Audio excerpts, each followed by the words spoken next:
Welcome back, everybody. I'm Simon Carver. And I'm Billy Galligan, and we said nobody would remember the third place playoff. We were wrong.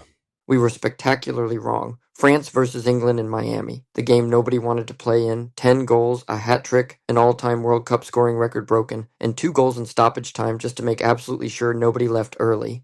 Where do you even start with this one?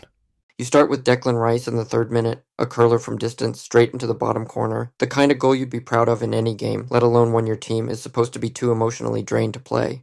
And then Rice turned provider, assisting Conce's header from a corner minutes later. 2-0 inside 10 minutes. England were flying. And then Saka, tapping in from Rashford's unselfish pass for 3, then scoring a brilliant finish from the edge of the box for 4. 4-0 at halftime in a third-place playoff against France. This was not supposed to happen. Didier Deschamps, in his final game as France manager, must have wondered what on earth was going on. And then the second half, and France remembered they were France. Mbappé scored in the 48th minute, 1. Then assisted Barcola, 2. 4-2. France were alive. And then Mbappé scored again. And as he did, he became the all-time leading scorer in World Cup history, passing Messi's record of 20 goals in a third-place playoff in Miami. Not quite how anyone imagined that moment, but football rarely delivers history on schedule. Both of Mbappe's goals were assisted by Elise, who in doing so set a new record for the most assists in a single World Cup tournament since records began in 1966. Records falling everywhere. France were now at 4-3 and building toward a leveler. The momentum was all theirs. And then Gusto fouled Spence in the box and Saka stepped up for the penalty. Hat-trick! 5-3. Game presumably over.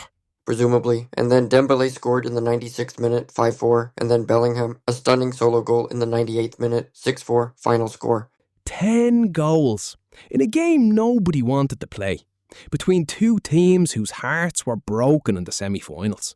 England finished 3rd at a World Cup for the first time since 1966 when they won the whole thing on home soil. Saka with a hat-trick, Rice with a goal and an assist, Bellingham with a stunner in stoppage time. Not a bad way to end the tournament.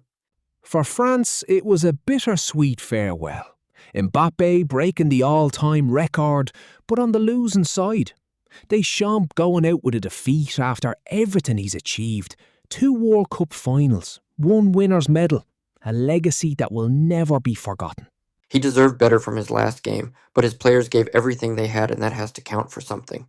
And the golden boot. Mbappé now on 11 goals, the most any player has ever scored in World Cup history.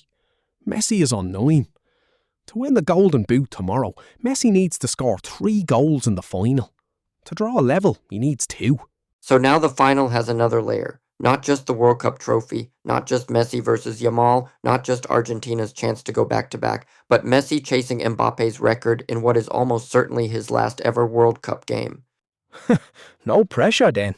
None at all. They say nobody remembers the third-place playoff. Tell that to the fans who witnessed 10 goals. England leave with bronze, France leave with pride, and now the stage is set for the one everyone has been waiting for. Spain against Argentina, Yamal against Messi for the biggest prize in football. We'll see you tomorrow. Don't be late.